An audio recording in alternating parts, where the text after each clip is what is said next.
Yes, and please make sure to let everybody know that there is a sign-in sheet. Commissioner DeGroot, have you signed in? Yes, ma'am. Thank you very much. Pass it around here. Okay, you got it. Way. All right, I'll call the meeting to order. I'll ask everyone to turn off or silence their cell phones and join me in the pledge of allegiance. Pledge allegiance to the flag of the United States of America and to the republic for which it stands, one nation, under God, indivisible, with liberty and justice for all. Has everybody had a chance to, I guess we're going to do the roll call first. First, public comment. Any? So we could do roll call and introductions. We'll start. Good morning, Derek DeGroot, Clemens County Commissioner. Ginger Casto, SCOEDD Lake. William Holzgang, Regional Development Officer for Business Org. Good morning, I'm Catherine Callahan. I'm the Realm Staff Officer for the Fremont Wyoming National Forest. Realm is Recreation Engineering, Archaeology, Lands and Minerals. Mark Albertson, Lake County Commissioner. Ray Turner, Lake Mayor. I'm Adrena, I'm the Mayor of AmeriCorps with LCRI. I'm Nate Johnson, Executive Director of Lake County Resources Initiative. Jenny Anderson, standing in for Randy Norris, Employment Department. Donnie Boyd, Clemens County Commissioner. Pamela Ruddock, SCOEDD. Betty Riley, SCOEDD. And on the phone, Hey, good morning, this is Annette. Heather. Nathan Cherpesky, Okay. City Craft Falls. Randy Cox, good to see you. And Heather, you're still there?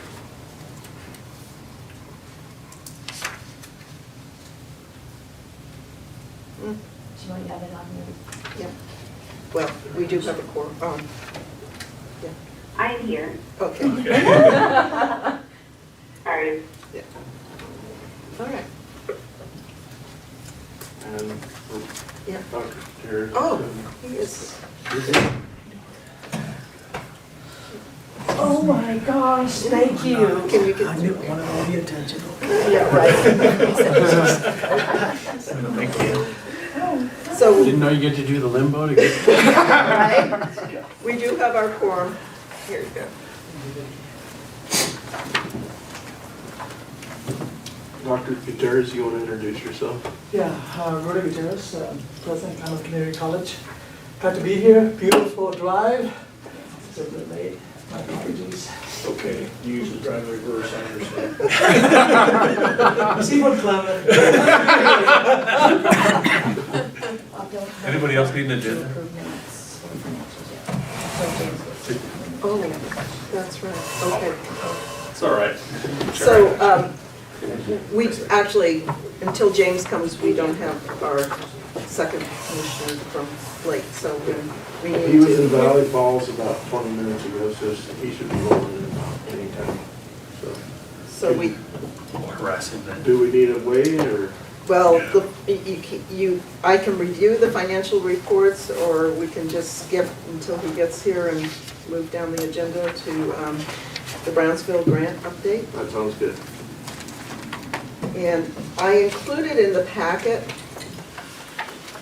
on page 21, the scope of services that we have modified the grant somewhat with our consultant, which is Cardno, to include what we're calling a development opportunity inventory.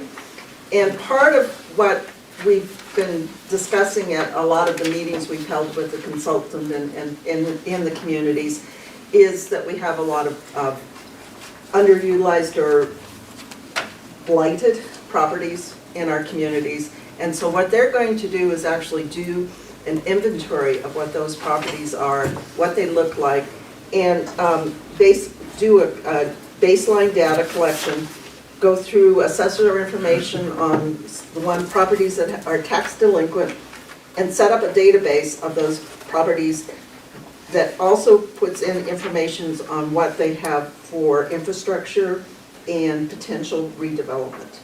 And so the idea is really to look at both Paisley and Lakeview from the point of view of where do we have opportunities to take brownfield sites, existing sites, and redo them and use those properties for higher use. So that is part of what they're looking at doing in creating a report and maintaining that database of information. The second phase is to do a demand analysis. And there is another consultant that is working with us under contract to Cardinal, who is working on developing kind of what our industries are, what the needs of our industries are, and also looking at potential other development opportunities that we have, including housing, to put that information together so that we have that available also, with the intent that once we have that information, know what sites we have available, look at the reuse of those sites, then we can aggressively recruit where there are gaps or opportunities. So it's really to develop a strategy around really going after and honing in on where those opportunities are. It's similar to some of the work that has gone on over in Klamath around cluster, around targeted industries and other things along those lines. And so that's the work that we're looking at doing. And that is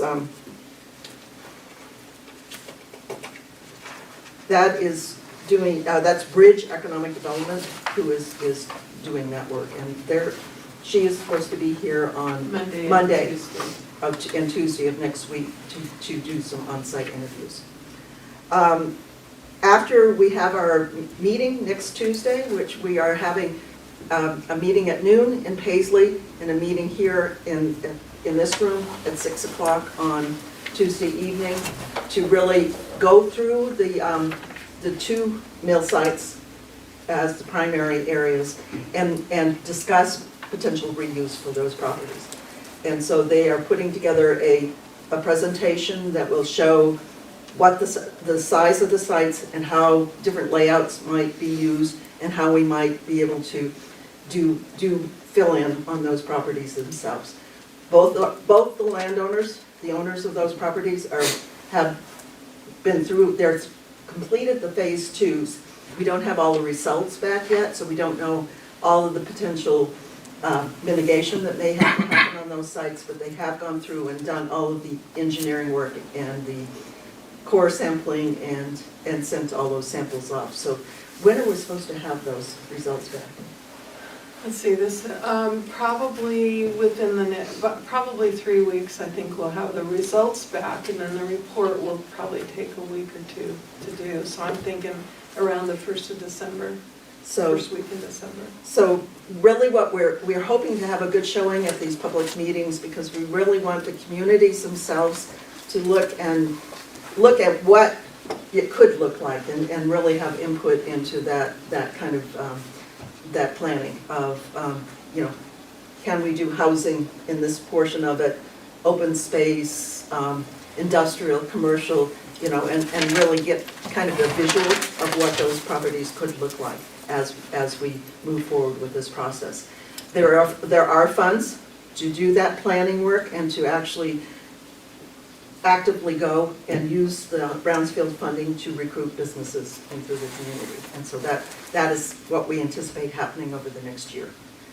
And then the third level one is to review all the infrastructure needs and zoning and really put together a kind of a comprehensive plan of where we need to have more public investment into these parcels if we are going to accommodate what we need to do. So all of this work is we've gone through 7 properties that we have evaluated.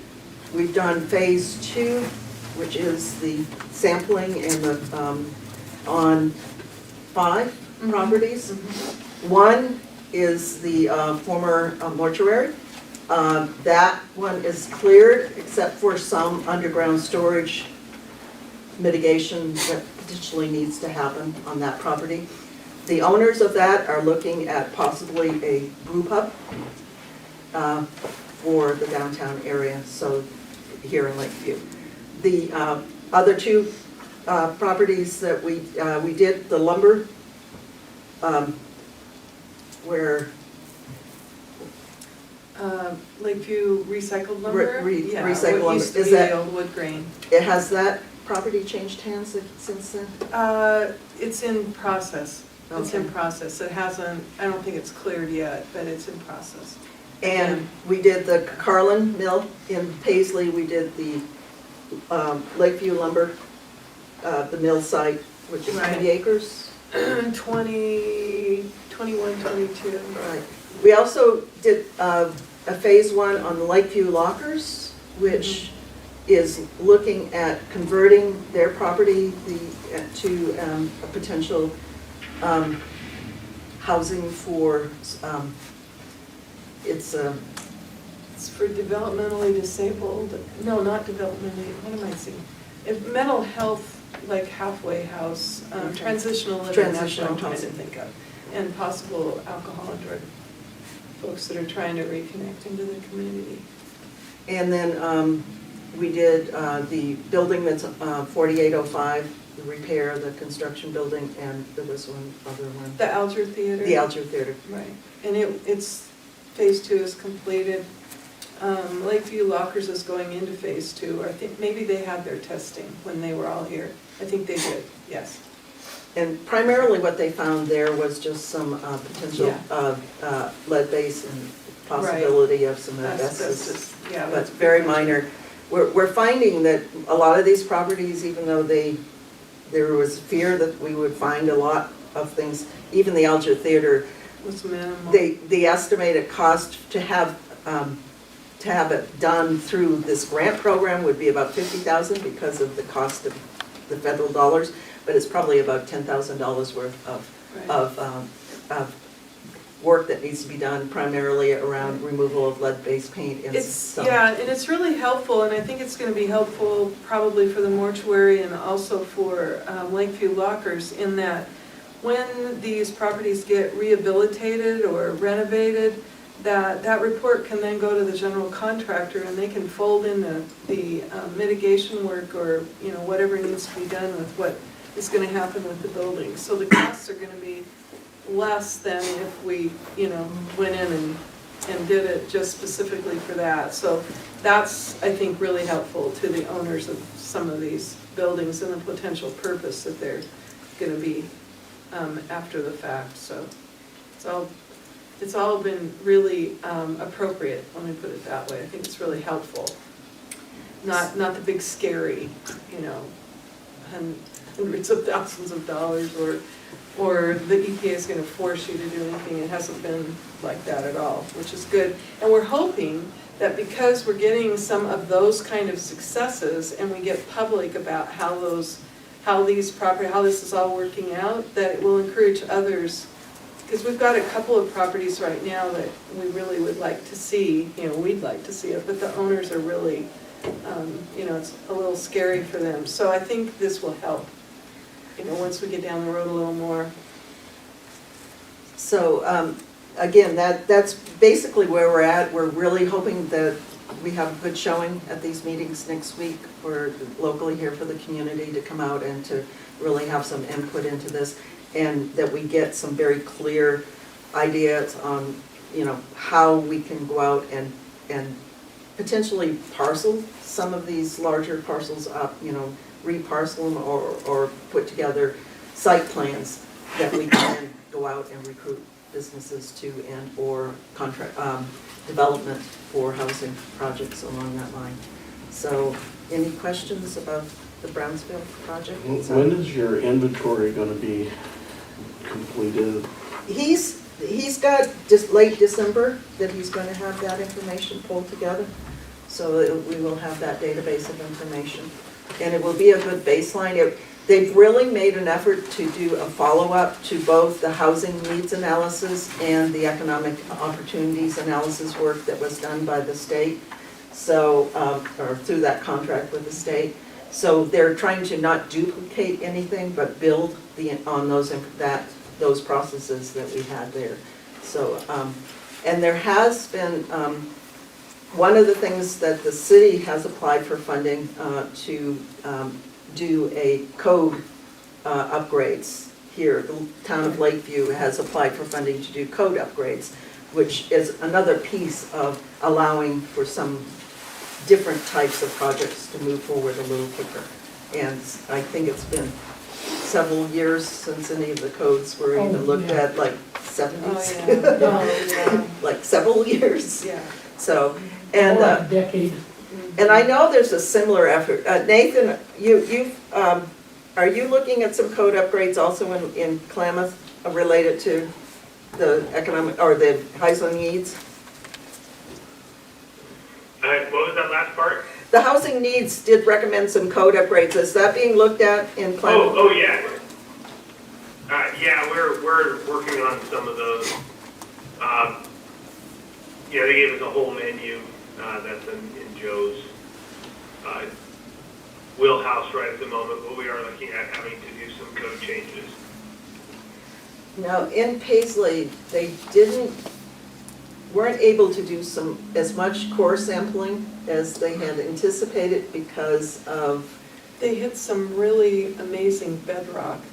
They wanted to do 10 to 11 or 10 to 12 test sites, test wells, and they were only able to get 3 because it was like.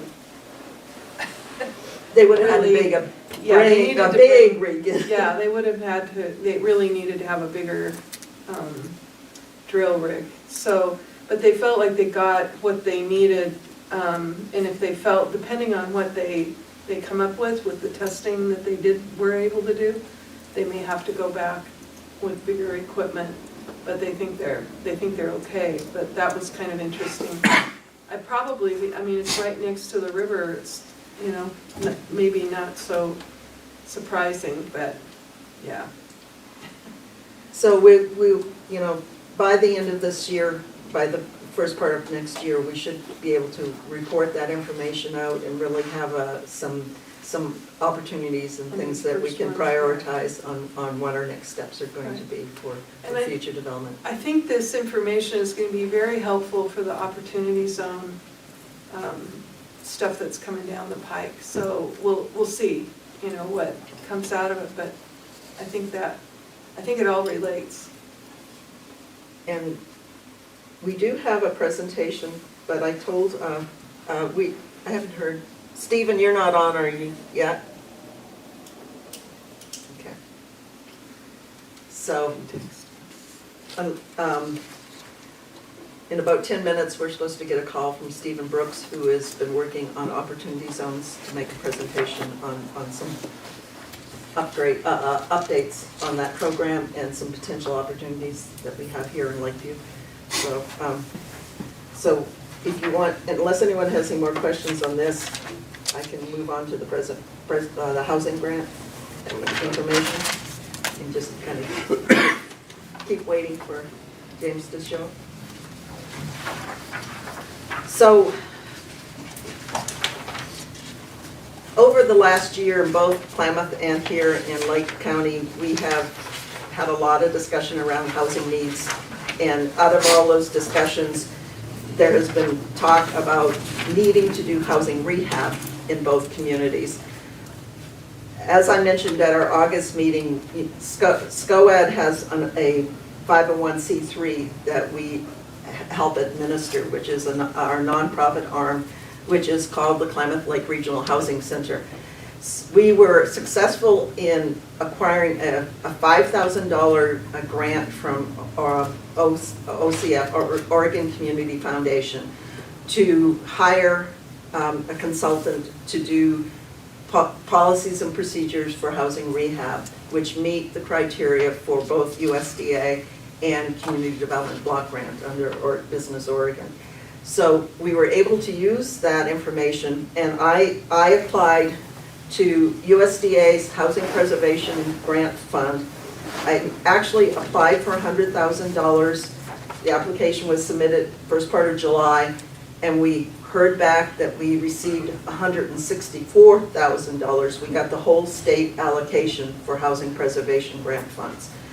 Those funds are specific to populations 10,000 or under. So I applied on behalf of Lake County. So all of Lake County is eligible for probably 10 to 12 projects that have to be resident-owned, low or moderate income individuals who have been in their homes for at least a year, that have needs such as new roofs, weatherization. We can use the funds for wood stove changeouts.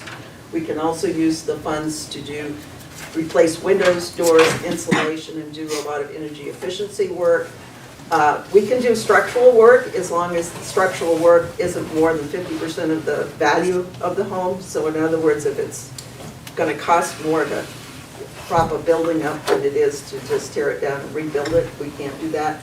And it meets basically the same criteria that we have to follow for the state program, in that we have to do the asbestos and look at, the lead-based paint and those potential issues, and do that cleanup also. So with that, we can do up to $25,000 a project. We have those funds in hand now, and we are now looking for property owners that are interested in having this work done. Ginger, we have a survey that we have a survey, and I've been getting quite a few phone calls, and people have been coming and picking it up, and I have not gotten an answer back from the Examiner about getting that out in the newspaper. So I have 13 surveys out with information about what it would take for them, the application process. There's like 3 that have already figured out that they don't qualify because of either income, combinations of income, how long they've been occupying it, non-ownership. I mean, one person, gave their property to their children after their spouse passed away, so now they don't own the home, so there's some interesting things that come up. One was a 1972 mobile, which is older than, I think we only go to 1978. And we've got 2 applications out up in North Lake. One of them is one of the ones that are not applications, but the survey, actually one of those was the 1972 mobile. So, but 13 altogether. So I'm getting calls. I haven't gotten, and not everybody who has called in has come in and gotten applications yet, or the pre-app. So are all these, I realize this is a USDA grant, correct? So are all these rules from them? Yes. Yeah. I mean, because they kind of hog tie us on what needs to be done a little bit. I mean, I'm appreciative for the grant, don't get me wrong, but when you start taking 80% of the people out, that because of one rule or another, it kind of... Right. It is very specific in the guidelines that they put out there, and so I basically, the criteria is right out of the rules and regulations that they publish. It is not, and I've been told this by other people, it's not an easy program to manage because it is very restrictive. But if you look at, we've only got enough money to help 10 people. I'm sure we can find at least 10 households that do qualify, and so we can't help everyone anyway. We can use it in conjunction with some other funds that we have, housing rehab, but they still have the same overlay. And we can also partner with the town on some of the wood stove changeout potential, and maybe, match, do a wood stove changeout and go in and do some weatherization. Maybe 75,000? Yeah, you guys got it. So there's opportunities to kind of take it and leverage it in other ways. It's, this program is actually the state, the CDBG program that we applied for on behalf of Klamath County. It only requires 6 months residency instead of a year, but it still has a restriction. And the idea is that we don't want to go in, we're not going in so someone can flip their house and help along those lines. The intent is to really help the residents who are low income that cannot afford to do these upgrades themselves and are living in substandard conditions or unsafe conditions or freezing to death during the winter months, which we've heard stories of those, of that. So is there also a requirement on how long they must own the home after the improvements? There has, they cannot have the intent to sell it, they cannot be it is a requirement, we don't have any enforcement on that, but it is a requirement that they are supposed to remain in their homes, have the intent to remain in their homes for a long term. So. Well, you could always put a lien against the home for the value of the grant. Right. And for X number of years, if you wanted to enforce them to be in that house for at least another 5 years But or it's 3 years not- or 2 years or whatever. Yeah, that would be our restriction, though, not USDA's. One of the things we can also do with these funds, which is a priority, is to upgrade water connections and or sewer connections that are on the property. And I understand here in Lakeview that that also is an issue, especially if you're going to do some sewer upgrades to the overall system. So we may be able to help folks with that also. So if you hear of projects, you know about that maybe that they would qualify, that you need to know about those also. So, and So are you gonna run something in the paper? Yes, what we're gonna do is try to insert the survey into the newspaper. So I realize it says low income or moderate income. Mhm. What is that? Does it say what that is? Yes, Yes. it does. It's pretty specific. I can go make copies really quick for you guys. Oh, you don't? Yeah, you or can send it to you. just- you just send it to me. Yeah. it's 80%, so it depends on family size and income level. So a family of 2, making less than 35,750 as total income, which a lot of retirees are in that bracket, do qualify. And so that, Yeah. that's moderate income. If they make less than 28, they're considered low. And we know from the work we do, we have some single widows who are living on $1,000 a month. And they own their home because they had it in, before their husbands passed away, many of them, they had good retirement incomes from the mill or something. But once that income went away, then they're left with a lot of upgrades and things they can't afford to do. So we know that we have a wait list in Klamath Falls of 26 people. 26 Yeah, I've people. got two of these for that, yeah. So we probably need to run it past the senior center too and make sure they Yes. know. I was just gonna suggest that, because I was just at the senior center this morning, talking about this project, and if there's some kind of flyer or something we could put at the front desk, that would be great. Yep. So we have a quorum now? Yes. You didn't get a speeding ticket, did you? No, but they didn't catch me either. They caught me, but I didn't get a ticket. Oh. Wow, Do really? want you to know that is on the record, dude. Just saying. Anybody in Klamath County cares what's on the record? No, not really. Right. We really don't. Okay. Yeah, I do apologize. I had a meeting with the juvenile prevention team this morning in Paisley, and it just took a lot longer than I anticipated. Happens to us.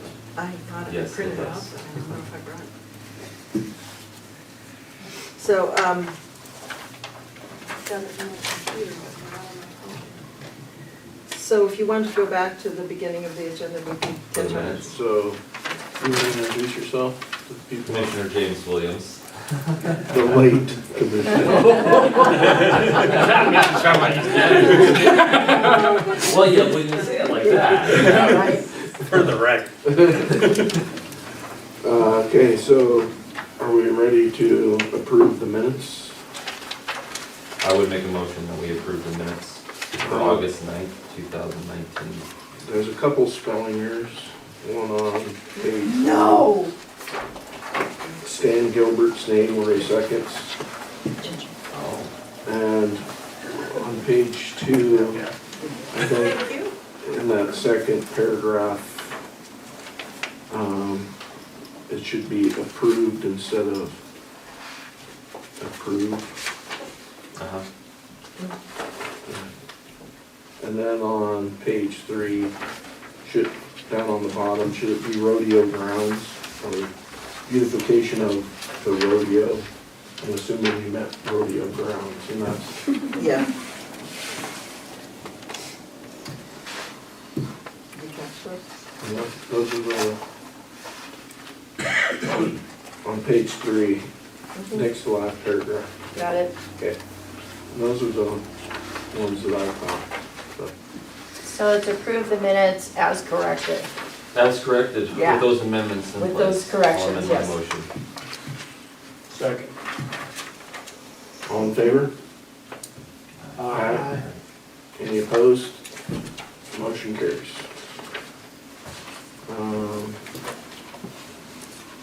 Do we want to go over the financial report? Yep. The budget to actual is included as of 9/30/2019. We are basically at 16% of revenue at 25% of the year and 16% of expenditures. Primarily we have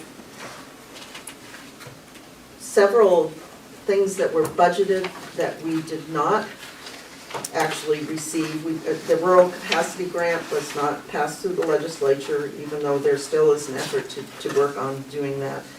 And, but we have received funds that were not in the initial budget, so we are covered as far as our expenses for the year. I mean, we have adequate funding at this point in time.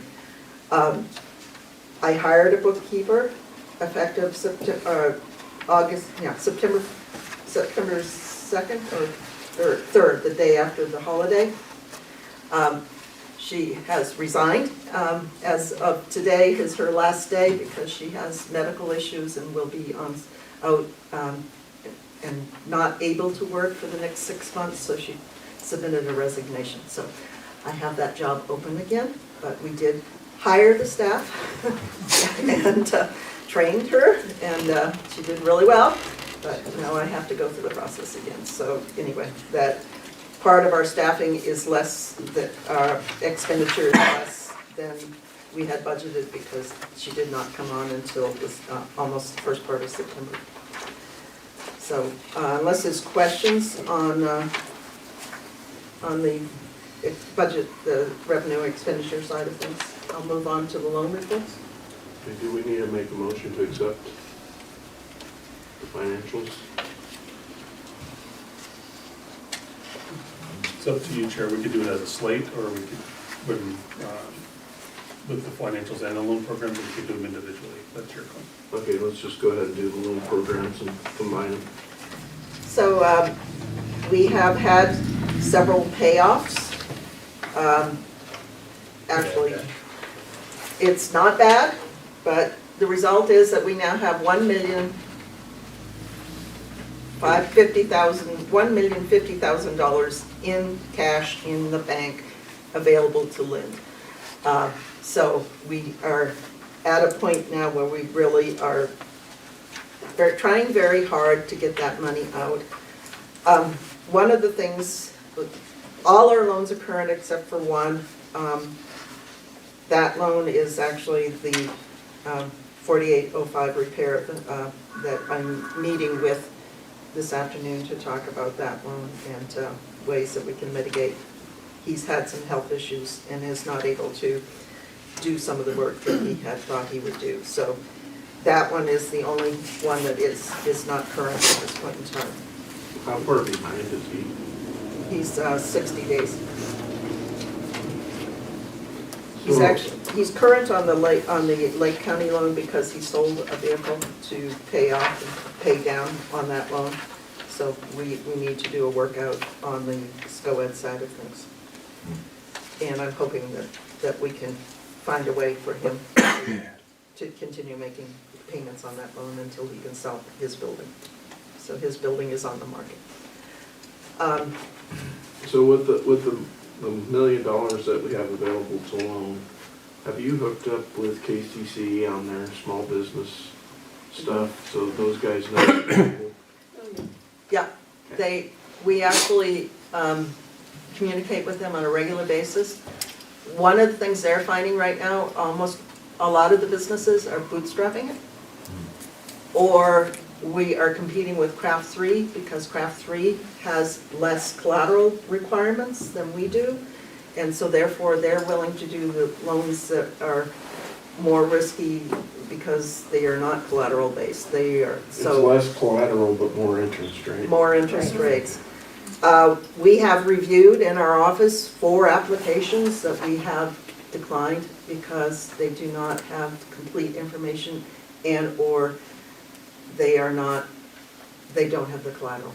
And so even though they were potentially, fit our criteria, they just really did not check enough of the boxes to be.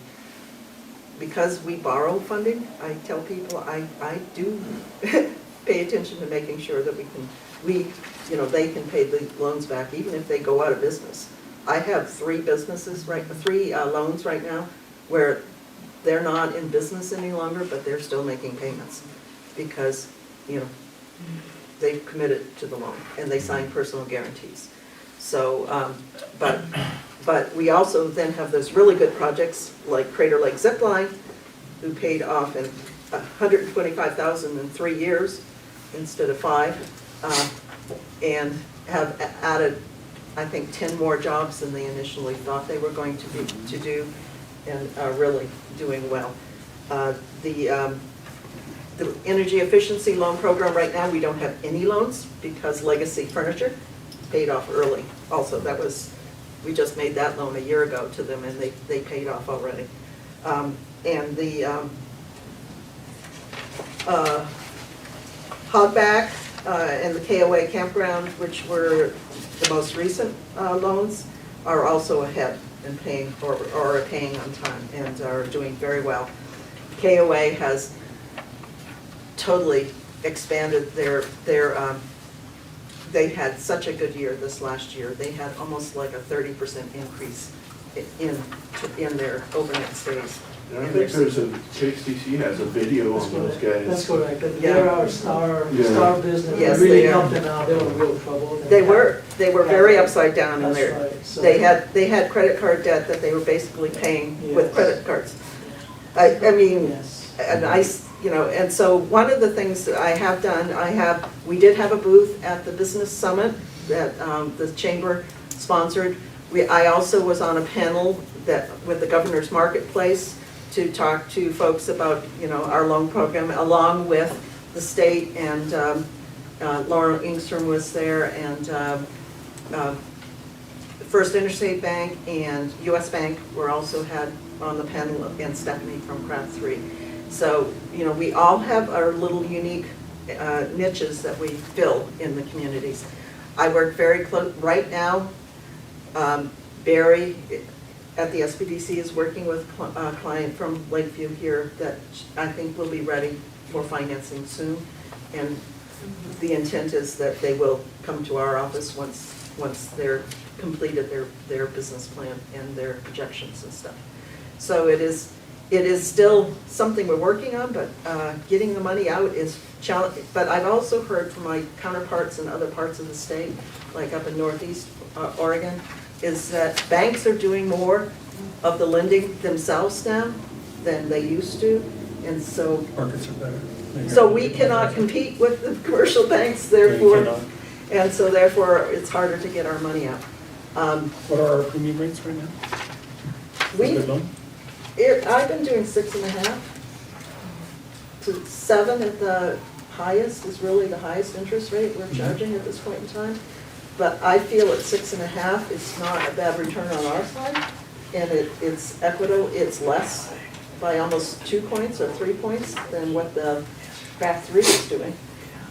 But they. It's filling that niche it's- right now between bank and craft three, right? Craft three's gonna take all the risky stuff. Mhm. But the stuff that we would normally take right now, banks are taking as well. They are. And we're probably a couple points higher than the banks are right now, Yeah, if not more, right? well, I think most of them are 5.5, because the prime rate's up. Sure. Yeah, they go on prime, and we do too, we actually, but, What are you doing, prime +2 or? prime, yeah, that's what we typically will do. And again, as far as managing the program at 6%, if we have this money out, we have enough money to actually fund a staff position to maintain the loan program. But with all that money in the bank, right now, I don't have the money to hire a person who can actually go out and market the program. So it's Right. kind of on me to Well, get out and do that. and what- And we're all out there doing that. Right, one of the things that I find, and it's, it's a little bit of a political situation, is that folks here in Lakeview, going to Klamath Falls, or when I say, please contact the SBDC in Klamath, and I do a lot of hand-holding, it's difficult for them, for whatever reason, to follow through to do all of that. And I don't know what the secret sauce is for that. I mean, it's, I don't know what it's a, what do I want to say? It's a great vehicle to separate the men from the boys, or whatever you want to call it, in terms of whether or not they're really going to follow through with it, because they feel a little intimidated by that. No matter what I do to help them, I don't know how to get that. I mean, I've talked with Kat, I've talked with Barry, we've done our best to help people be comfortable, but that's one of the things that I found that's, I don't know if I would call it a barrier, but it's difficult. If they have this immediate thought that they want to do something, they want to have instant gratification in having somebody in front of them. It doesn't work. No, it doesn't work that way. So it's good education Right. for them, but we sometimes lose some folks, and I don't know that that's necessarily a bad thing, but that's what I've noticed. The Does successful Barry entrepreneur come over has to here have once ambition. a Yes, month? you're right, you're right. Does Barry come over here once a month or anything like that? Yeah. Would that make Barry it- comes over and makes the calls over here. Yeah, he It's not does. like we're asking him to drive to Right. Klamath Falls. Right, well, yes and no. I mean, there's Well, they do this some thought, video yeah, they conferencing, do too. some of that, they try to do some of that. Yeah, but But if they don't have the gumption No, I agree, I'm just saying to that go that's, drive 100 miles to right. We make probably their get, business successful, they're not gonna have the gumption to Right. buy the house. so I would say about half the people that contact me don't follow through, and I'm not saying that's a bad thing. No, I think But it's- sometimes I wonder if we had a way to capture them for a little while, to help them get through whatever, we may be able to have some more, but, yeah. Wow. So anyway, the good news is though that people are paying off early, and that That's a good they are doing well. And I guess that's, the economy is kind of steadied out. There have been 8 new businesses located in downtown Klamath Falls in the last 6 months. So there is economic activity happening. It's just that they're bootstrapping it, or families are chipping in more, or something along those lines, or the banks are doing, looking at them. And Betty, they could be paying off early by transferring their debt from you to Yeah. a private bank. Well, that's what happened with Geno's. Geno's wanted to do another expansion, and because they did so well with the one that we helped them finance. But when I looked at their financials, I says, you know what, you guys are bankable now. And they went, and they did refinance their debt and pay off. Legacy did the same thing. Mhm. By watching the transcripts, I've been wondering who's been doing Mhm. it. So, Yeah, and so, yes, they're consolidating debt, they're paying down early, and they're. bank rates are favorable right now. And the right? banks are Markets happy. Yeah, that's basically, Brian with, when Brian with US Bank says that they do not want any more lodging in their portfolio, So I may need to go after some lodging potential, businesses, because they are full, and they do monitor that side of things, so. And so if anyone has any suggestions, let us know. I've got the time to go out and really start to push on this. So this is just. General Duffy's. I was wondering about them. They haven't, Craft 3 hasn't already. What's that? General Duffy's is a tap house in Klamath that the county just helped him buy some property. And I know for a fact that he needs financing to build out Okay. General Duffy's. But he can do better than Craft 3, so that may be Okay. in your gap. Okay. But it just depends on whether he's gonna guarantee it himself, or General Duffy's himself doesn't have a lot of credit. But if he's gonna guarantee it, he does. Personal guarantee, yeah. So he may be in your gap. Okay, And then he- I'll find a contact. That could be a few hundred. You have his contact at the He county? does. I do. Yeah, okay. How's Shade 10 doing?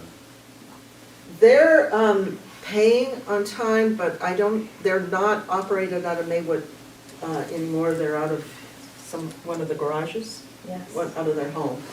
So they are not hitting the same marks, I think, as they projected they would. I do know one of them is actually working as an engineer at Atkins as supplemental, so.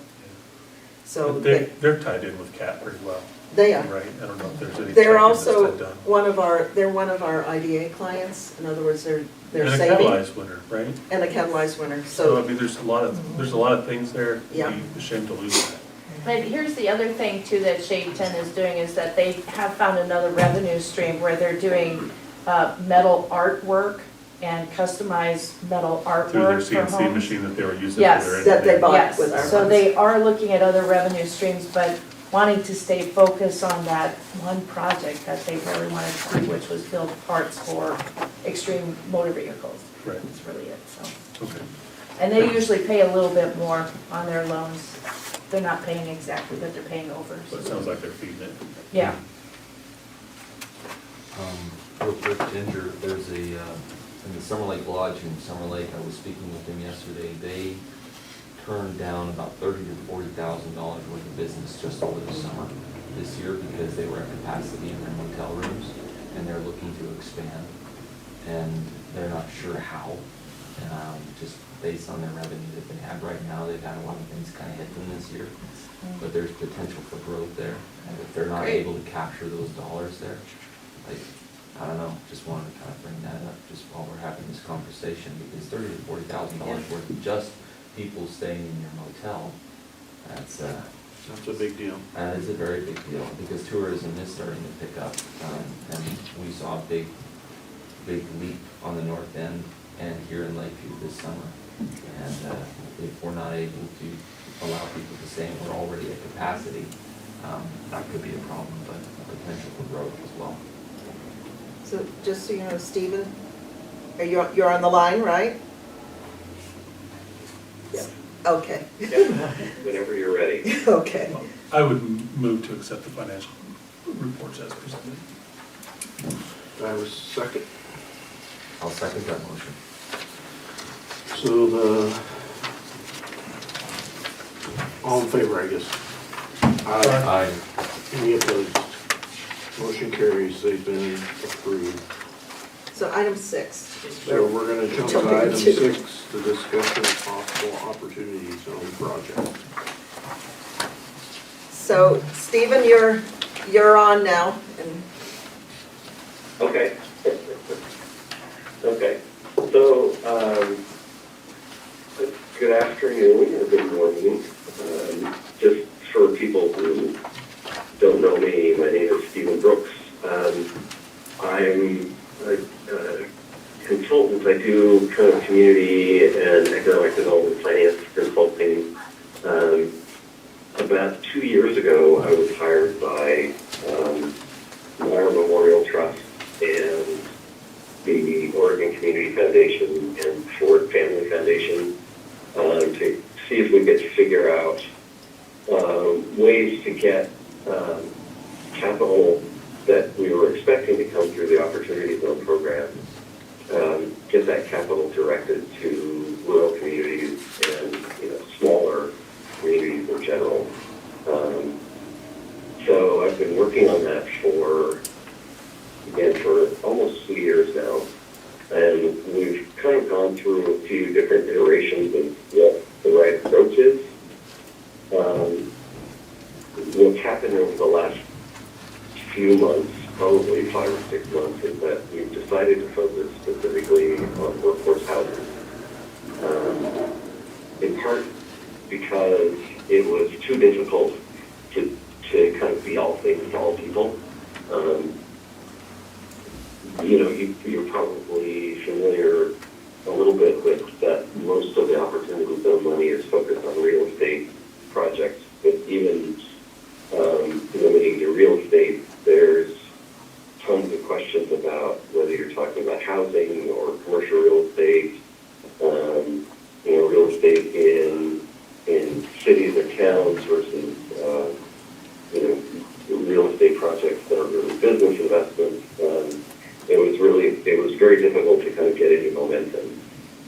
The foundation's primary interest was to see if we could get projects funded and create some kind of model that could be duplicated in the areas around the state. So my focus again for the last probably 5 or 6 months has been primarily on workforce housing, and we're using the term kind of generically in that we're really talking about trying to build housing inexpensively enough so that people who work in local communities can afford to live there without necessarily trying to fit within a definition of, percentage of median family income or whatever it has to be. So that's kind of the situation that we're working in. I am still kind of serving as a resource for communities that are just interested in general in opportunity zones and how they might use the program. What's happened over the last couple of months is that through various sets of connections, we've ended up establishing what I'm calling a team approach. We've connected with a developer who has been working in this area for probably 15 years and has a pretty good handle on how to build multifamily housing inexpensively. And we've also connected with a opportunity fund management entity, a lawyer, an accountant, and a local Portland woman who has pretty significant community connections and is really just interested in seeing if we can develop a workforce housing financing model. And so we've decided to take the approach of looking for 2 sites in rural or smaller communities where we can kind of build 2 projects simultaneously, with the idea being if we can create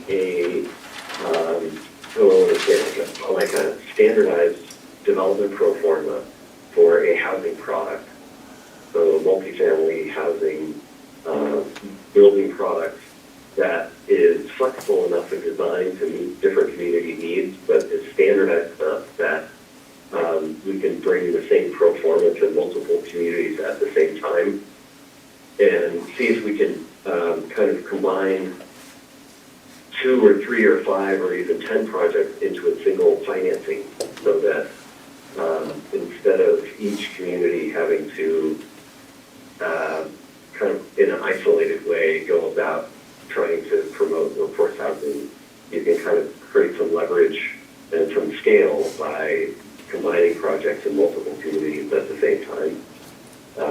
So phase 1 is to see if we can do it in 2 towns, and then if we're successful, we're going to try and expand that into, multiple towns, probably starting with maybe 5 or 6, the second round, and then seeing if we can expand from there.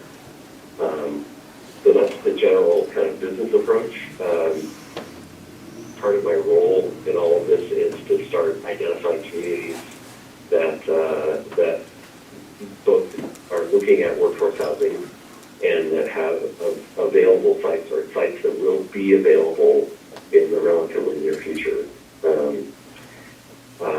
I've traveled around the state pretty extensively over the last year and a half, and everybody needs workforce housing. So the need is essentially universal. For us to get kind of a proof of concept, we're looking for sites that are immediately ready, but then part of the goal is to look out 2 years from now or a year and a half from now and say, okay, if we're going to do phase 2, who should we be talking to in regard to having sites that might be ready, say, 2 years from now. So that was kind of the basis of this call, was to kind of just give you a sense of where we are, and Lakeview comes up a lot. Lake County in general, Lakeview specifically, as a city where there's, or small city where there's a lot of stuff going on relative to the size of the city, and they have a lot of needs, and so I'm interested in seeing where you guys are in terms of identifying the needs and moving forward on addressing them, and then whether over the next year or two we can kind of figure out a strategy to include your community in this bigger process. So that's what I'm up to, and I'm happy to answer any questions. Going to go into any kind of detail that you're interested in. So I guess I'll just open it up. Well, are you intending Lakeview to be Steve, one of this is the Randy Cox from Klamath. first I know two? I sent you Oh, a hi. large amount of data regarding Klamath. Yes. I've not heard back yet on your visit to Klamath Falls. Yeah, we looked at your material. So timing-wise, the group that we put together just met the first time yesterday. So we had a few people out of town and, getting scheduled together and all that. So we're just kind of, even though we contacted you a few weeks ago, we're still trying to get ourselves organized a little bit. Rob Justice, who's the developer, and I looked at your materials. The only site that you listed in an opportunity zone was for single-family homes.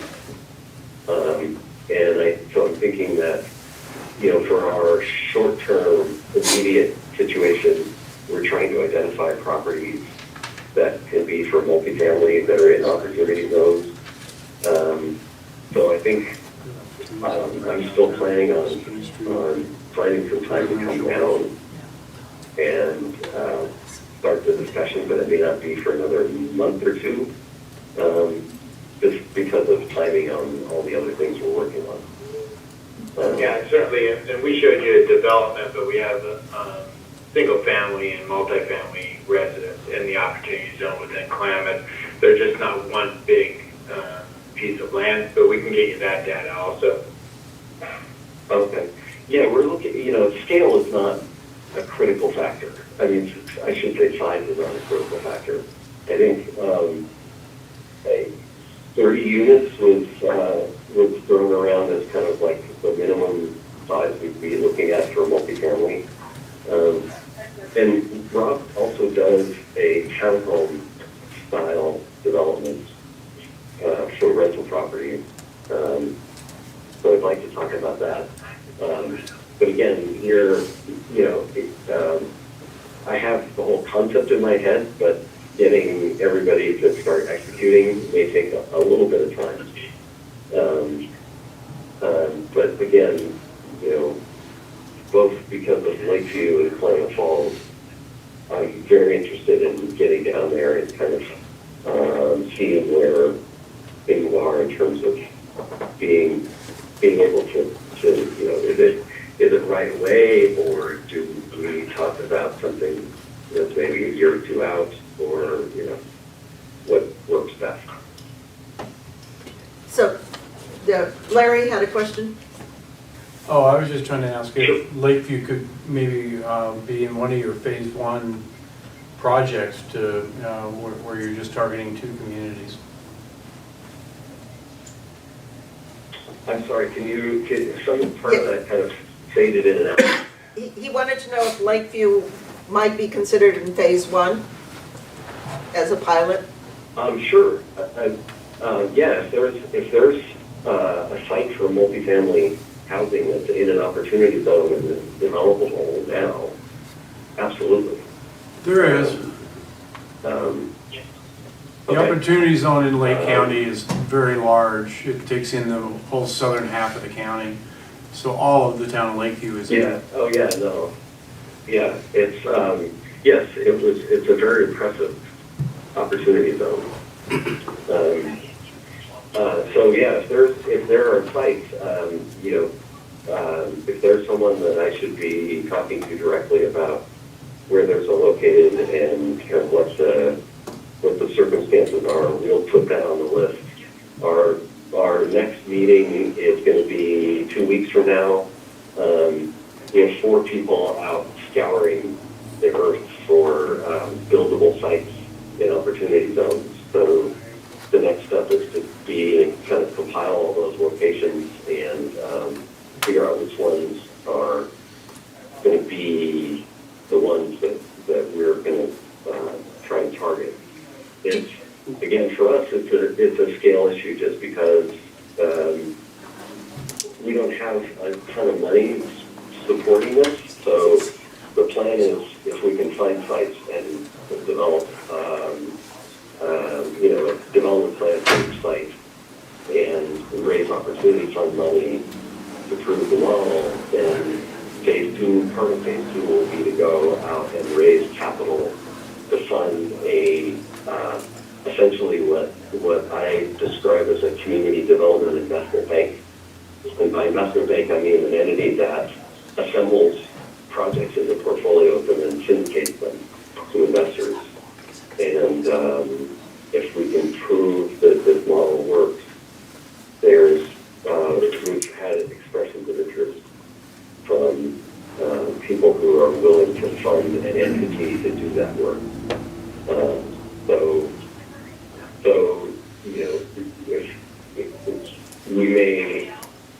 We may not be able to do something in Lake County, not because we don't want to, but because we can only do 2 sites. And,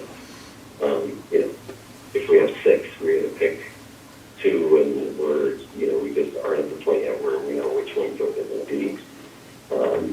Do you have a kind of a prospectus that you need, of different information that you can weigh each community on kind of the same basis? Well, I think it's really, the information will be reviewed by Rob Justice. So he runs a development entity, and I think it's called Home First. I want to say Home First. I always just call him Rob Justice, and I never refer to his company, so I always have to make sure I get it right. But it's not a formal kind of like a response to an RFP might be. It's really, is it serviced by utilities?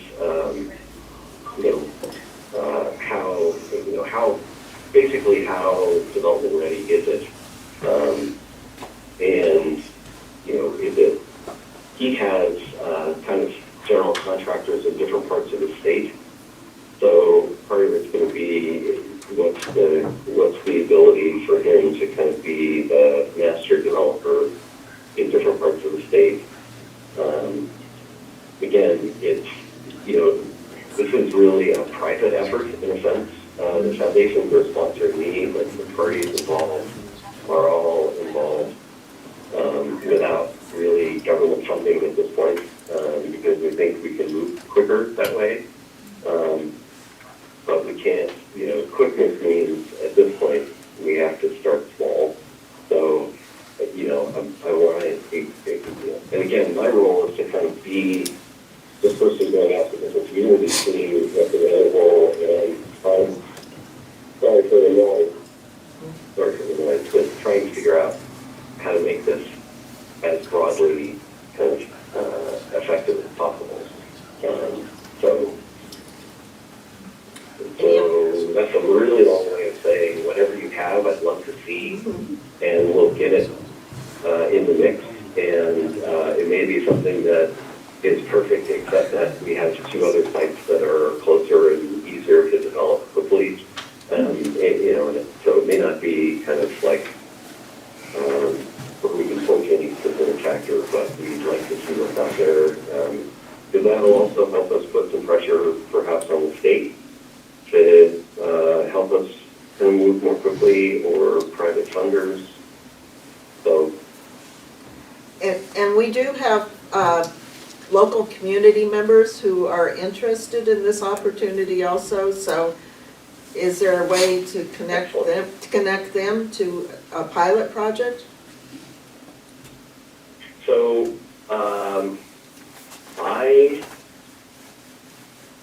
ordinarily, so what I've been doing with other communities like Oregon City is holding meetings where groups of potential investors and developers and kind of the professional community, if you will, accountants and lawyers who can help structure opportunity funds, kind of get them in a room together and have a meeting where you walk through potential investments and show everybody how to connect, and use that as a way to kind of give potential investors, point out opportunities for them to get things going. So, for example, even if we're not able to develop a project ourselves, it's very possible that by getting the right people together in a room, you can kind of identify a local developer and local investors and a fund manager and actually kind of do it locally. And so that's something I'm happy to help with, kind of irrespective of whether the kind of the group that we're putting together ends up being the development team in a local project, or whether we find somebody else to do that. But again, the concept should work regardless of who the developer is. As long as you can identify all the right people and get them in the room at the same time. Stephen, is this, the funding through, is it through a grant, or is it through a loan that you have to pay back? So right now, the only foundation money is covering my salary. They hired me as a consultant. So I'm getting paid a fee basically to manage this. The developer and the other people involved are looking at this as we would bring a development team to a project, and it would be like any other development project where the developer would put together the plan, go find the funding. It would be a enterprise basically, and essentially my role is to coordinate and organize everybody around a common theme, and the foundations are sponsoring that portion of this. The rest of this has no real kind of charitable or grant money involved. Okay, thank you.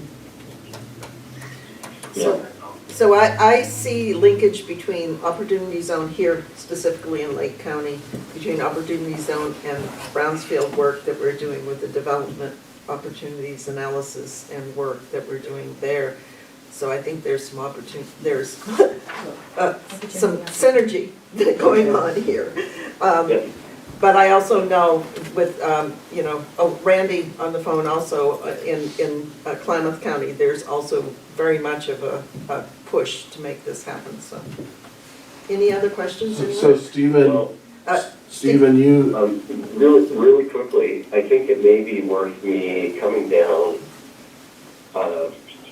it's not really specifically related to this, but more as a general kind of come down and see if we can organize a set of meetings where you can invite groups of potential investors and potential project developers, owners, and kind of the bankers, brokers, lawyers, and accountant community, and have a series of hour, 2-hour meetings where and again, what tends to happen is that I give a background on how the Opportunity Zone program works, and then somebody has a project, and we walk through how that project can get funded through the program. And it really starts kind of a dialogue between the different parties about how, if an investor wants to invest and a developer wants investment, how they can actually work together and come up with a strategy to make it work. So I'm happy to do that. Again, regardless of the workforce housing piece. And we may find a local developer and some investors to get together for a specific workforce housing type project. So if you'd like that to happen, whoever it is I would contact to kind of walk through that, I'd be happy to arrange something like that. Well, we're nodding heads here, yes. And Ginger, I think, is your contact here in Lake County. I'm sure you can talk to me or Randy Cox is very interested also, I'm sure, so. Well, one question I do have for you. Mark has a question, please. You said that one of the contractors you're working with can do it fairly inexpensively. I was wondering what is he saying per square foot? So the way he has described it is that he can generally, his pro forma generally shows about $125,000 to $135,000 or $40,000 per door. So I don't have a Per door, what does that mean? number. Per house. Per house. For multifamily. So He doesn't do single family homes. So it's townhouse or condo or apartments? Yeah. Townhomes or multifamily apartment buildings. He's not a single family home developer. You'd have to charge about $1,200 a month rent. 10%. Which is probably. I think for like one bedrooms, well, I can get you his information.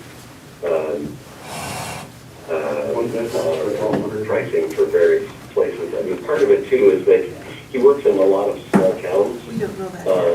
We don't know. And the part of the issue is that you have to build in a way that people can actually afford to pay rent. So, the development plans and pro formas are flexible enough to adapt to local rent rates as well. And part of the issue too for us is how do we develop a pro forma that shows local communities various ways that they can assist in keeping rents down. And so, it's always a more complex process than just, here's our pro forma, this is what we can build, and off we go. But he has been doing this around the state, on the coast, in small towns in Eastern Oregon for quite a while. And so he has a lot of experience in making things work. Do you know what communities in Eastern Oregon he's worked in? I do, and unfortunately my memory for names is so terrible that I can't tell you any of the towns he's worked in. Enterprise comes to mind, and I'm sorry, we talked about it yesterday, and he named 3 or 4 different places. He's got 5 projects right now in the works, and I can't tell you any of them. Okay. And it's because my brain just doesn't function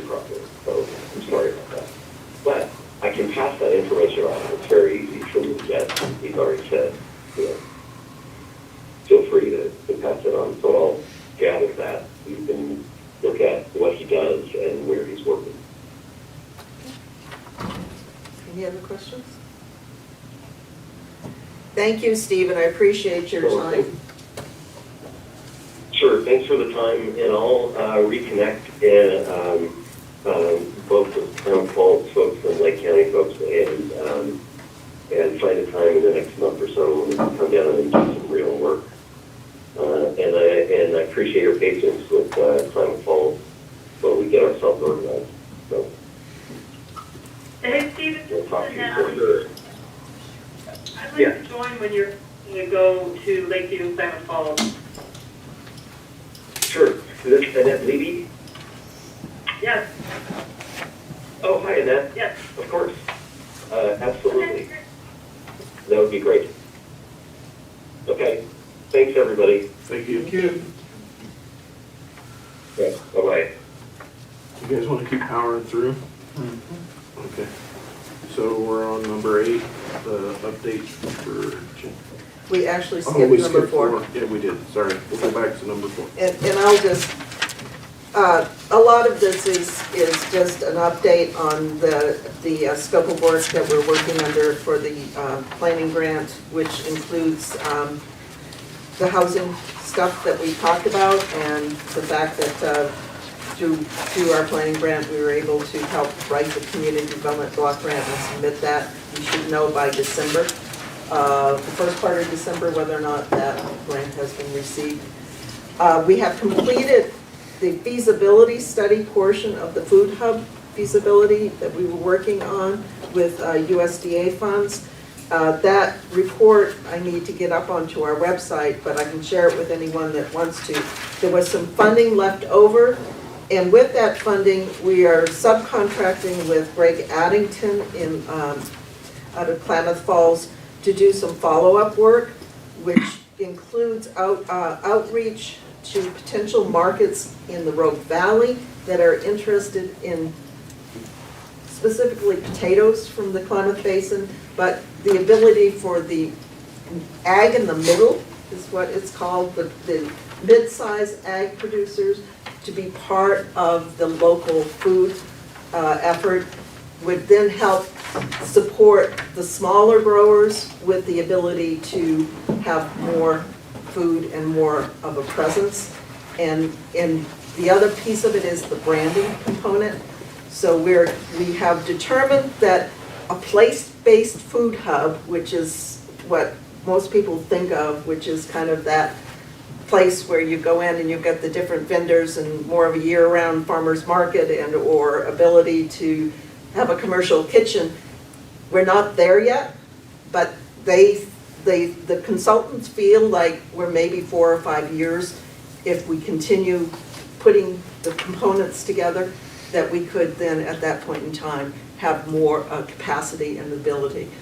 Part of it is the online farmers market, which Klamath Online Farmers Market, giving them more assistance to have more producers engage with that, and helping also identify logistics, moving product around and getting it into the appropriate places is one of the issues that we have to address.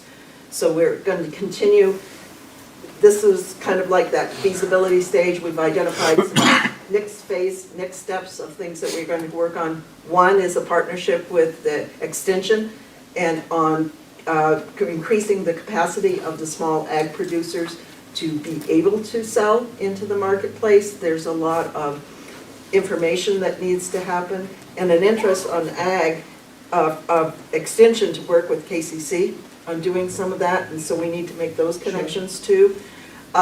K-Farm is actually has an LLC. They've formed themselves as a for-profit LLC. There are currently 5 producers that are part of that LLC, and Greg Addington is going to work directly with them on building some of their capacity. And then I'm going to look for some funding, and we're also working with Blue Zones on some branding funding for opportunities for branding and coming up with a brand that really focuses on the Klamath Basin specifically. But it's been a fun project to work on. And trying to go in with an open mind and not predetermine what it was gonna look like was very challenging. So, anyway. The other piece is that, and most people in Klamath County have heard the presentation that CAD is making on the Klamath idea and our strategic plan for the next 3 years.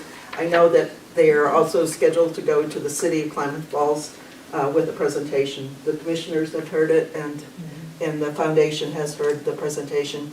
And our goals really are to get the Klamath idea so that it becomes Lake idea, Belen idea, Merrill idea, and really move it out into the more smaller communities too. So that effort is ongoing, and we're waiting now for state funds that were approved, but haven't been gotten out into the communities yet. So I that's. think the ROI RFP will come out in December, Okay. just if you want a rough time frame.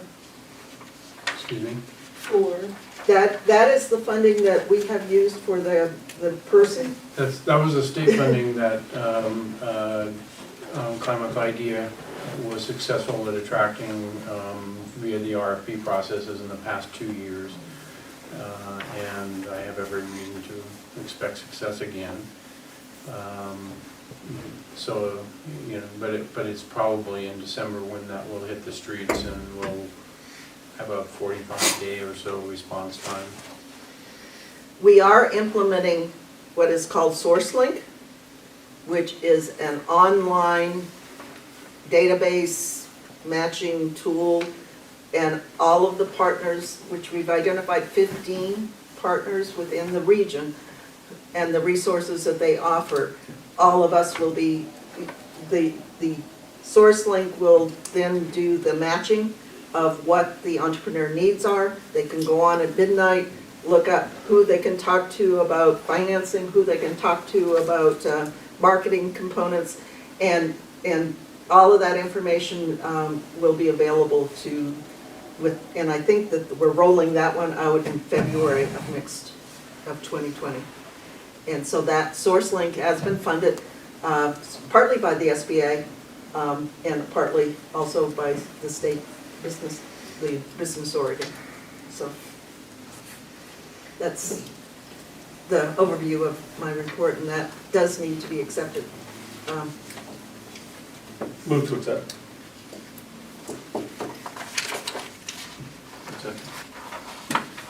Is there a second? Oh. Okay. All in favor? Aye. Aye. Any opposed?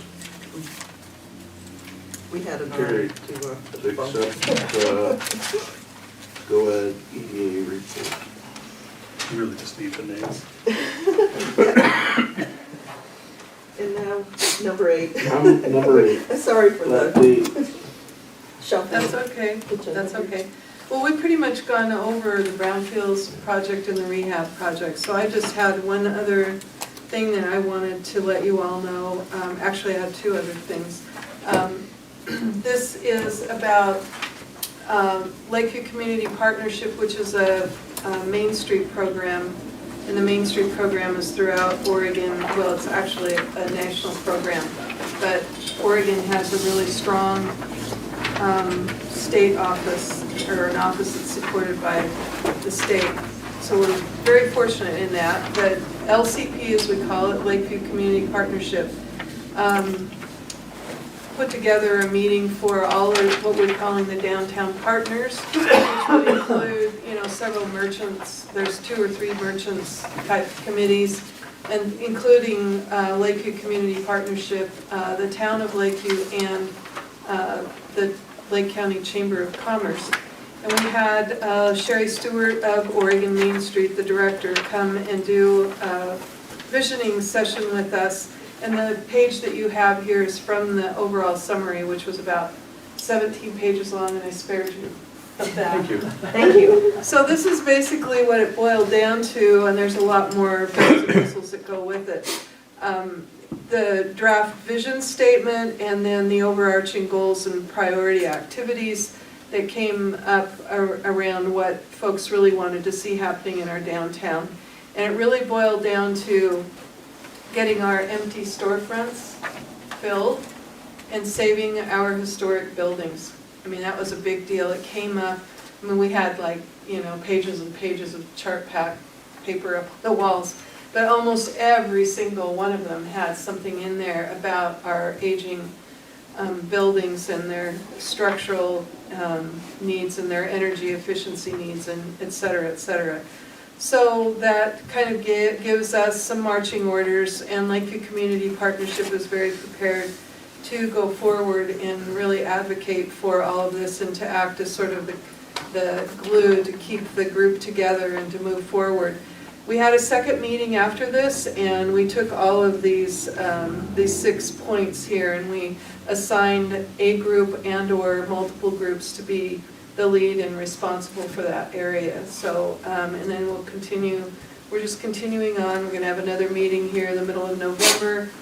And, you know, it's very positive. It's the first time in decades that all of these groups have come together for a single, you know, to really be working together and focusing on, you know, issues together. They're still gonna be doing their own activities. A lot of them are based on what these 6 points are, but there is going to be an overarching plan. I mean, the idea is to get an actual master plan for the downtown.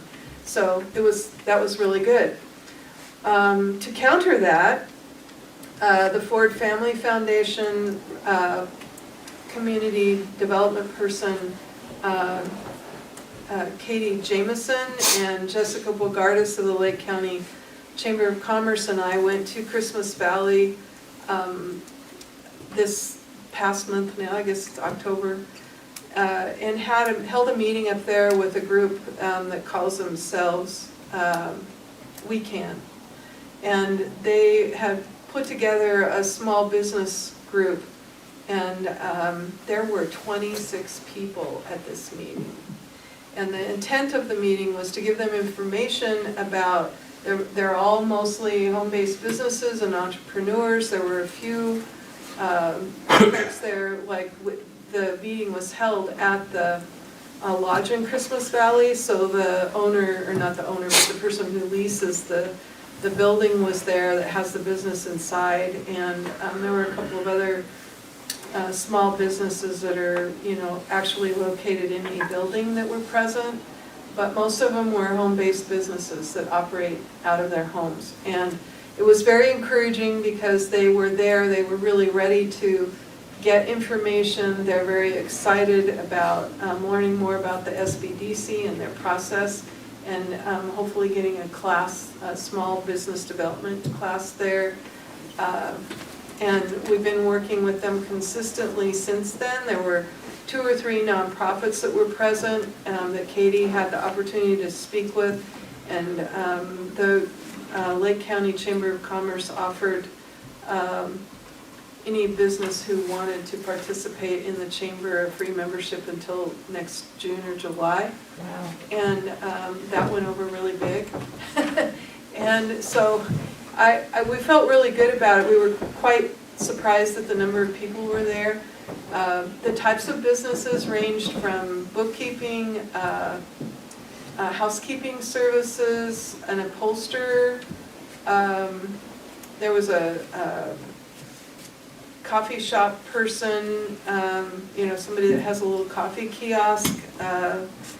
You know, like I said, the restaurant, I can't think of all of them, but there were all sorts of different things that actually really are very important in that community.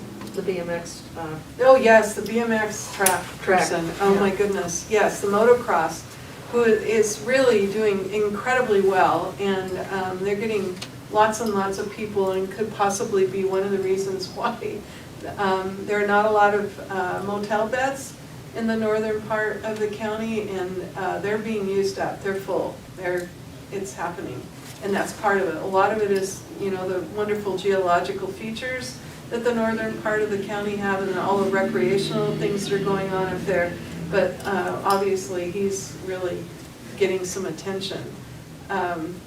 So we're gonna go back. We haven't scheduled yet, but because we're trying to decide if we're gonna do it before the holidays again or wait until after the 1st of January, but we will definitely be going back, and the next time we go, we have more of an idea of the kinds of resources and things that we need to talk with them about. And we had the opportunity to meet with individuals afterwards, and that was really helpful too, I think, to them, and we've had ongoing contact with a lot of them. So we're gonna just keep moving on that. It was very good.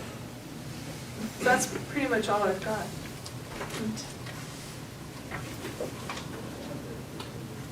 Regional reports. That's to the floor. So I think Derek or Don, you want to talk about the project that What project we talking about? was it Captain Duffy or? Oh, General General Duffy's? General Duffy. We're past, we've moved on, man, that one's over with, we're moving on, working on another project. Okay. No, there was a piece of property at the end of, it's True. pretty true, but there's a Very piece of true. property at the end of Klamath, kind of an entryway into downtown Klamath Falls. It used to be it was a creamery at one time, it was a Meadow Bell dairy property, the county took the property in foreclosure. There was a bunch of asbestos there, we cleaned that up, tore down the building, and there is a brew pub that's coming, not a brew pub, a tap house that's coming with food trucks coming out of Redmond to that site. The commissioners, cool. we incentivized him by selling the property at a discount based on when he can have it open. And so his target date today is the 1st of September. So that's pretty So exciting. how's it, so you got a tap house with a bunch of food Food trucks, trucks yeah. on the outside? Right, Oh, that's cool. yeah. There's like a green areas and place for kids to play and I don't know what that cornhole. The cornhole. You know, just basically creating a sense of place and in an entryway. COEDD's been working on this project real hard for quite a while, and so it was a conjunction of the commissioners and COEDD that it all came together. But it's pretty exciting.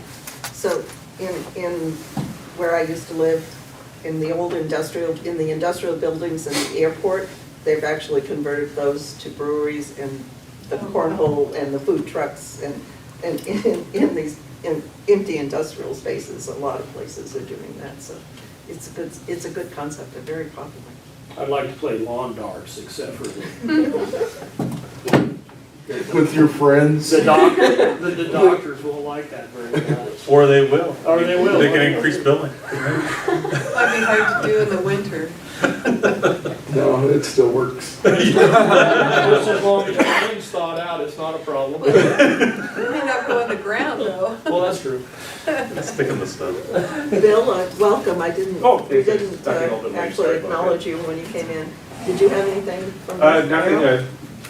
Merrill's going well, nothing really to report. Okay. And Dr. Shears? Sure, just a quick update on the North Lake possible boundary change. I sent that email to the Lake County Commissioners. Just some quick history here, how this came about. We're under the philosophy that if we involve high school students with college credit, they become successful. They get ready for college level work. And not only that, the parents save money because the students, when they move on to college, they already got quite a bit of credits. We've been doing that for several years in Klamath, we're working with the K-12 partners over there. And we're doing that here, matter of fact, in Lakeview. North Lake found out about that several years ago, and the superintendent called me and said, can we have some of this? And I said, well, you're part of a different taxing district, that's Bend. He said, we're not being served. So anyway, I called the president and I said, do you mind if we go? Sure, go ahead. We've been doing that for several years, finding that community. There's some community people said, we want to become part of KCC. Now that requires a legislative boundary change, so it's been somewhat controversial. So that process is moving forward. Trying to stay away from that because I'm not very popular in Bend because of this. What I told him is, serve people. If you serve people, then you don't have these problems, so if you start serving them, KCC will pull out. But anyway, so that's what's going on in North Lake. I was over there with some of my board members the other day, and we have to have the same thing here in Climate, so that's moving forward. Again, it's gonna take probably the February legislative session because it needs to be approved by them. But it'll be recommended by a Higher Education Coordinating Commission for that to happen. So if it happens, we'll have part of North Lake being part of the taxing district of KCC instead of COCC, which is in Bend. So. Wow, great. That's a great thing. Dr. Gutierrez, this is Annette Leba with the governor's office. Have Yes. you had a chance to meet the new president at COCC? Yes, I met her. She's fairly new. She's still trying to learn how this happened. Yes, I have. The president that I'm talking Okay. about retired, a couple of years ago, I think. So yes, I have. Yeah, I've met with her a couple times since she started, and she has not raised this as an issue of concern when I have met with Yes. her, just so you're aware. Yes, that's correct. Again, her and I had a conversation. That board, COCC also said we're fine with that. So these are rural areas that most of the time are not served because it's low density population. But we have a philosophy at KCC that we still do our best to serve these rural areas. And the commissioners as a board want KCC to have that. We want all of Lake County to be in KCC, so as a board, that's how we want it. And so, So we'll have that discussion then. Because we are serving this part of the county, but it's not a taxing district. So the students here pay quite a bit more tuition and there's a special contract between us. That's not going to be the case in North Lake because if this happens, it will be a taxing district. We will welcome that and I will discuss that with the board as we proceed with this. I wanted to report that I attended my National Association NATO conference in Reno last week. Had the opportunity to meet with Leonard Smith and the EDA staff. 22 people from Seattle were at that conference, and so we were able to discuss. I brought up the importance of the apprenticeship funding, and that application is going to the Investment Review Committee within the next 10 days, and so with the support of, we're hoping, the fingers crossed that they will. They've had some glitches because part of what's happened with EDA is we had an economic development representative for Oregon who retired. They hired his replacement, Michael Mills, who was only there on the job for about 4 months and then went back east to where he was from because of family health issues in his. So we currently don't have an economic development representative, EDR, but the interim person who is covering Oregon is Francis Sakaji. That's good. Whose father actually was interned in Tule Lake. So anyway, she's got a connection to our area. She's very supportive of the work that you're doing and that project, and so I gave her some information so she could have some input into it also. So fingers crossed on that, and if that goes through, that's $3 million towards the $10 million goal. Yeah, so we're getting there. Yes. This is an apprenticeship center, which if it goes through, we're talking about apprentices, carpenters, plumbers, welders, that we need because in some ways it's stifling economic development. So that's what this project is. it is here. Yeah. And a CDL track around the building. Yeah, that's good. Yes, that's a huge piece. It is a big And the piece. firefighting, I mean, That's it's right, just, it is, yes. it's gonna have a lot of capacity and do a lot of good, so. Excited. Anyone else? Well, as far as Lake goes, I know Red Rock got paved, and they're working on the Catamus Road. And then they're gonna be working on the water system for, the cooling. And that, we just approved money for Bullard and Dead Man Creek to go up and clear out some of the stuff up there to help with our flooding projects. And that Daryl was still working on our water grants and stuff like that. Well, since Commissioner Winters isn't here, I can add on Red Rock, is that we have made some calls with Senate co-chairs towards getting funding for the improvements needed on the Lake County Railroad to accommodate fuel shipments by Red Rock. Simultaneous to that, we are moving forward with a potential loan from Business Oregon towards the same end, funding for the railroad. That's making progress. That'll be on our IFA board agenda on December 6th. Construction is continuing out there. It's So growing. yeah, it's looking better every day. Yeah, if you have time, you should. It's very big. Yeah. Drive south and you'll see it. Yeah, You don't realize how big it is until you get out and walk it. It's huge. There's also a video camera that you can gain access to on your Red Rock website, where you can kind of see the progress. And it's just a 360-degree view shot. You can kind of see as it goes through. So. On other things, I've been working with Obsidian Renewables, and as is Art Fish from my department, on honing in on language for the strategic investment program agreement between Lake County and Obsidian. I think we've buttoned up the final language, and so that is going to be coming to a public hearing near you soon. I was in Washington DC last month, or I guess it was last month.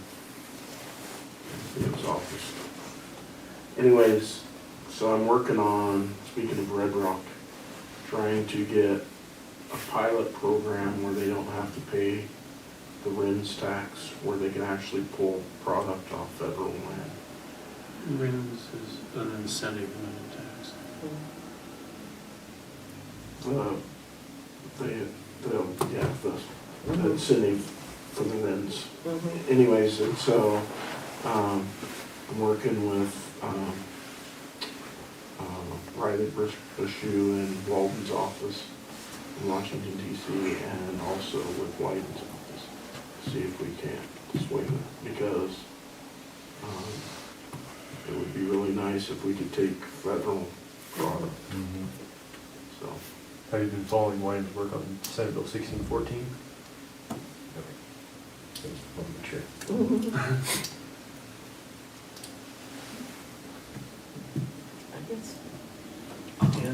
Real quick, what are the advantages of KCC revolving around reserve program for deputies? I know right now if we get reserves on the north end of our county, they typically have to go down every other Saturday for classes at KCC, and then 3 or 4 times a week sometimes, depending on, in order to get that certification. Is there a possibility of doing any of those classes remotely? We can't, we have to look into that. Okay. Yes, we have the technology here and so on, over here. And as you may know, we do have a Klamath County Sheriff's regional office right there out on our campus. And Sergeant Mitchell oversees all the high schools officers. Sergeant Mitchell? Yes, that's his name. We could look into that. It's tied into what you're saying. As we start serving more and more, I mean, we do have a lot of technology, we do have a satellite campus. We need to start to have discussion about what you just said, because it's getting my board's attention. Why are we more there when in reality it's not a taxing district? Because it's being subsidized by the Klamath County taxing district. So anyway, we need to have that conversation, but we're willing to do that. At the end, we do our best to do the right thing. Well, we were both there up on Monday That's at right. the North Lake School, and we were kind of talking a lot about this Yes. subject with the Higher Education Board, so. Absolutely. So if you want me to follow up on that, or you want to, how do you want to? I can follow up with you, and if Okay. we can find out exactly Okay. what the potential for opportunity there, because Sure. I know that when we get new reserves in, it's really hard for folks up on the north end or any part in Lake Sure. County, if they're looking to take a volunteer position as a reserve, Yeah. and they're working 60 hours a week to provide for their family, and then on Absolutely. top of it, drive to Klamath Yes. to get these classes, just to get into the reserve program, it's Yes. very challenging. we have the synchronous technology here, Paisley, and North Lake. Just know this is not typical stuff, I have this kind of technology. We This did is it very because we cool. wrote a grant several years ago. I think it's not quite $2 million grant. So most colleges don't have that kind of Yeah, technology. no, So we what- do have, it's so it's really possible we can do that, in some of these other rural areas, so. Okay, so we'll Yeah. talk some more then. That'd be great. Anything else? Anyone on the phone have any comments? This is Annette. I don't have anything to add. Thank you. So what's that next meeting date? February 14th is what I've got. That's not gonna work. Okay, so how about be here. February? Okay. I could be here, it's no problem. How about February 7th? February 7th is the first Friday in February, February 7th. and this one will be in Klamath. Would that be the 7th? Okay. That's not bad, say. Oh, well, why don't we do it at KCC? Yes. Okay? At KCC? In Building 7. Yeah, Building 7. Okay, That is a nice facility. it is. All right, guys. Okay. Thank you all for All right. coming to Lake County. Wow, look at that.